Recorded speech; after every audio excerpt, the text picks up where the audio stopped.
So yesterday I mixed and mastered this beat, as well as, I finished making it first, obviously.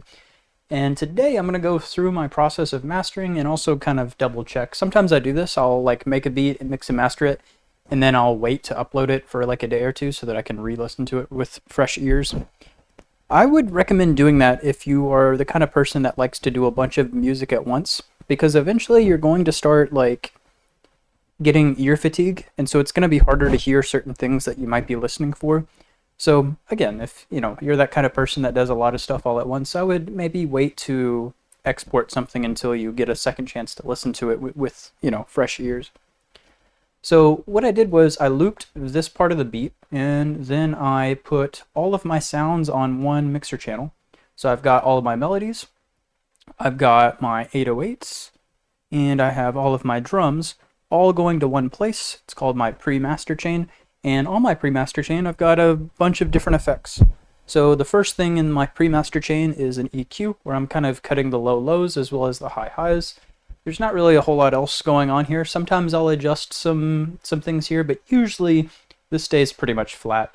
The exception here is I'm boosting the sub bass frequencies a little bit. I do like to do that with quite a few of my tracks, although the amount I'm boosting is 0.6, so it's not going to be a huge difference. The next thing in my chain is a patcher preset, which has 3 different instances of Maximus and then a mid-side EQ. So let's look at it. So for the first instance of Maximus, I am working with kind of extremes, so 50 hertz and below, and then about 10K and above. And then the middle band is obviously everything else. And what I'm really focusing on with this first one is this low band, and I'm really making sure that my low end is getting as loud as I want it. So I'm going to hit play.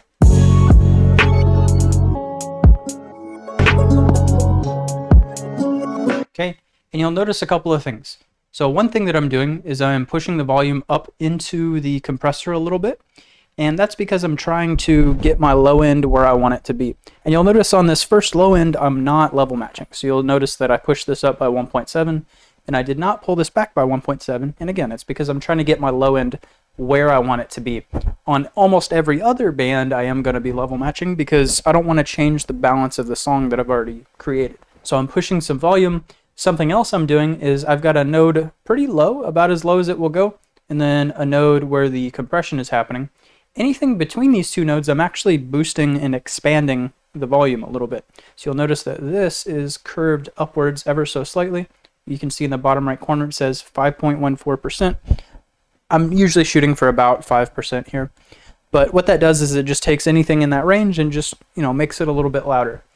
Then I'm doing kind of the opposite with the stuff that's about as quiet as it will go. So you'll notice that this one's curved downwards about 5%.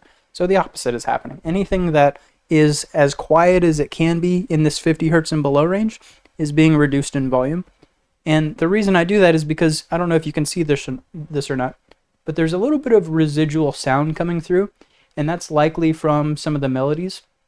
And I don't necessarily want a lot of 50 hertz and below stuff coming in that isn't like a kick or an 808 or something like that. So I like to reduce the volume of that stuff a little bit.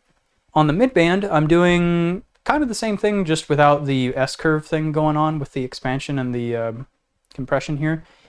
All I'm doing is compressing like normal, so I pushed the volume up by 1.9, pulled it down by 1.9, so in this case I am level matching, and that's all I've done here.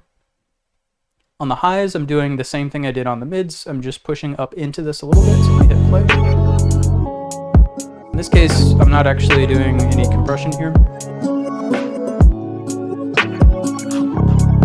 Okay, and then on the master, I'm doing a little bit more compression. So on this one, what I've done is put a node about as high as it will go, and I'm doing the same sort of compression thing, so I've boosted the volume up by 0.6 decibels. I don't level match on the master because I'm not changing the balance of the song at all. Okay, so I'm doing some compression, and then anything that is below this line, all the way down to as quiet as it will go, is being boosted by about 1%. And I do this 1%, 1%, and then on the third one I'll do 2%, and then I'll do another instance of Maximus on the master chain, and I'll do 2% again, I believe. But what this is doing is just bringing up the volume of everything that's not the very, very loudest. So anything from here up to the loudest stuff isn't being affected. Anything below this line is being pulled up in volume a little bit. And you can see I'm also getting some compression in there and that louder stuff. Okay, so the other two instances of Maximus are going to be more or less the same. So we'll notice on the low band, I'm doing a little bit of compression. Now I am level matching on this low band and all the other low bands because it's not 50 hertz and below. I only do that on the 50 hertz and below one because I want to make sure that my low end, that super low end, is where it needs to be. But as you can see here, I am level matching. So I pushed it up by 1, pulled it back by 1. Go to the mids. On the mids, I did something similar. I pushed up by 0.5, pulled it back by 0.5.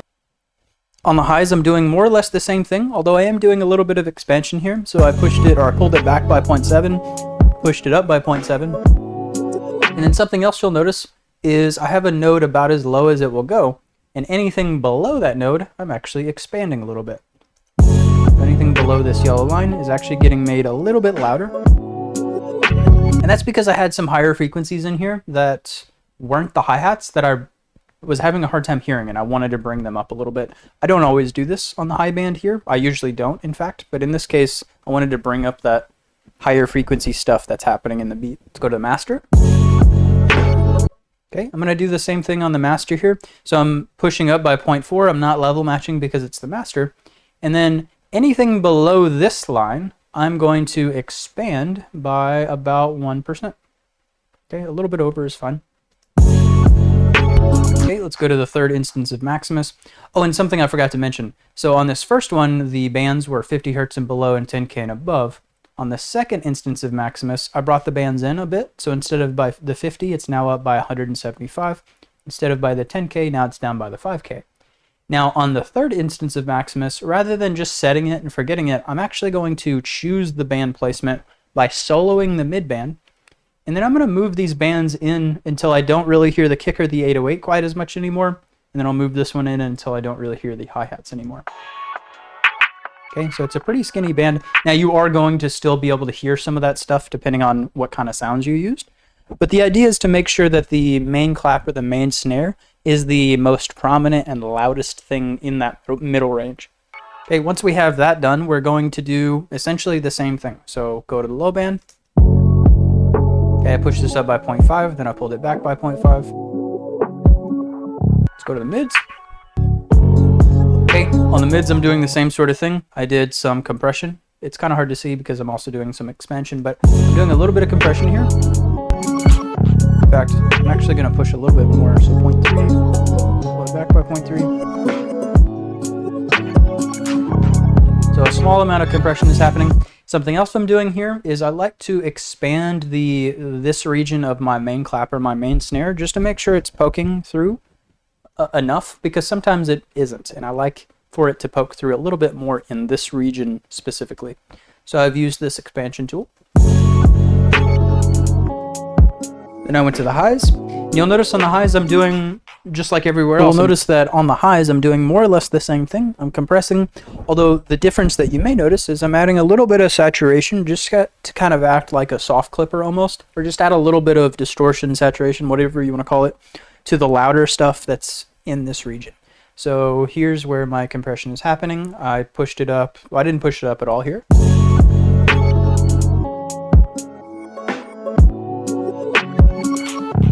I am going to push it up a little bit more though. 0.6 is fine. Okay. Something else I added was, like I said, some saturation. So I've got this. I've got two different saturation types here, A and B, and I've flipped between the two until I found the one that I liked the texture of more. And then what I did was I put it so that it's just barely affecting the loudest stuff in this range. My goal isn't to like chop off a bunch of sound here or to distort a bunch of sound here. It's just to kind of saturate just that very loudest stuff of the very highest region. Okay, then I went to the master. On the master, I'm doing the same sort of thing I was doing on the master before, where I'm doing some compression, so I'm pushing up by 0.7. And then I'm also doing the same sort of expansion thing, except this time, because it's the third instance of Maximus, I'm expanding it just a little bit more. So in this case, I expanded it by 2.4. The next thing in the chain is a mid-side EQ, where on the sides, I'm kind of rolling off the sub-bass frequencies, kind of boosting the bass frequencies a little bit. Then on just the mids, I've got a limiter, which is pushing a little bit of volume up into the limiter, not much. In this case, just 0.3 decibels.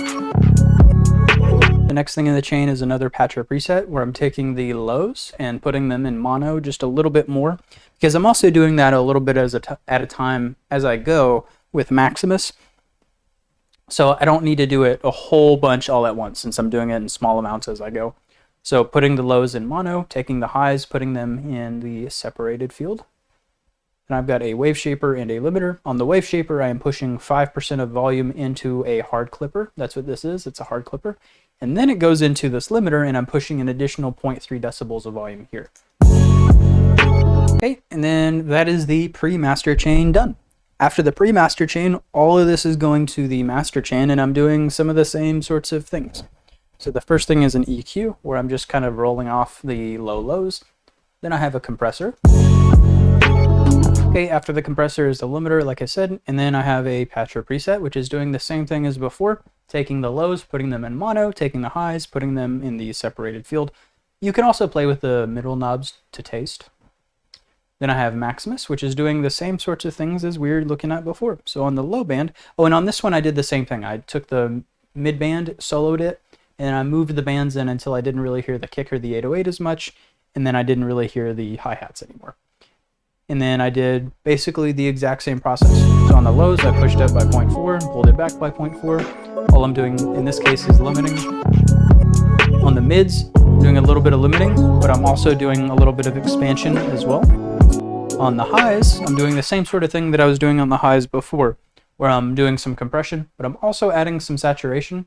And in this particular case, I liked the way that saturation A sounded better. So I used saturation A, and then I brought the ceiling down so that it's just kind of barely affecting the louder stuff here. Okay, and then on the master, I pushed up by 0.7, and I'm also doing the same sort of thing with the quieter stuff where I'm expanding. Now on this one, I think I started at 2, just like I said before on the third instance of Maximus, and then when I was mastering it, I came back and pushed it up a little bit more because it wasn't quite loud enough. So currently this one's on 2.5 roughly. The next thing in the chain is a soft clipper, then I have a limiter and a loudness meter. So I'm going to turn off the loudness meter for now because I don't need it currently. What I'm going to do now is turn off the soft clipper and then pull up the limiter, and I'm going to look and see about how much I think I can push the volume into the soft clipper. And when I did that, before, what I found was was able to push about 1.4 decibels of volume into the soft clipper before the sound was kind of destroyed. So I pushed 1.4 decibels of volume, it goes into the soft clipper, and then we see it here. Okay, and then I used the loudness meter to tell me about how loud my track was. So let's go ahead and run this really quickly just to double check. So I'm going to hit play a little bit before where it drops. And then I'm going to let it play until it gets to the quieter section, and I'm just going to kind of look at how loud things are. Oh, and by the way, if you notice that I'm using this tool incorrectly, or maybe I can use it better, feel free to let me know in the comments down below. I'm mostly looking at this integrated LUFS as well as the True Peak Max. I want to make sure that this doesn't get up to or above 0, and then this one I'm kind of making sure it's around -9, plus or minus a little bit is fine. So in this case, it seems like it's a little bit quiet. So what I'm going to do now is go to the compressor and push a little bit of extra volume. So 0.3 I think is how much I pushed there. Then I'm going to come to Maximus, and I'm going to push a little bit of extra volume into the limiter on the pre-gain. So 0.2 is probably fine.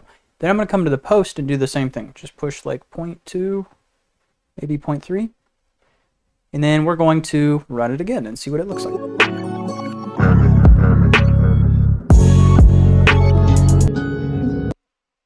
Okay, so we never got above 0 here, which is good. During the quieter parts, it did get a little bit quieter than I would typically want, but during the louder parts, it got up to the volume that I typically see, so I think I'm okay with this. So I'm going to come back to here. I'm going to turn this off because it's only telling me how loud things are. It's not actually affecting the loudness of anything. As far as the master chain, that's about it. A couple of things that I didn't mention at the beginning was when I'm mixing and mastering, one of the things that I'd like to do with the kick and sometimes the 808, depending on what kind of 808 I'm using, is I like to sidechain. So if you'll notice when I click on this kick, you'll see that the signal is being sent to both the melody and the 808s. So if we look at the 808s, we can see that there's some sidechaining happening. So every time the kick hits at the same time as the 808 is going to duck in volume. As you can see here. Okay, I'm also doing something similar with the main clap. So I've got the main clap also sidechaining to the bass. So I've got the bass in two different places so that I can sidechain two different things to it. So if we look at this, so that main snare is also ducking it down like partly through the 808 sound. Okay, another place I'm sidechaining the kick is the main melody, and this one's a lot less noticeable. My goal for this is just to barely pull the volume down, like enough so that you just make a tiny amount of room for that kick, but not enough so that you'll notice. So we can see we're just barely tucking it down. In fact, I can probably get away with pulling it down a little bit more.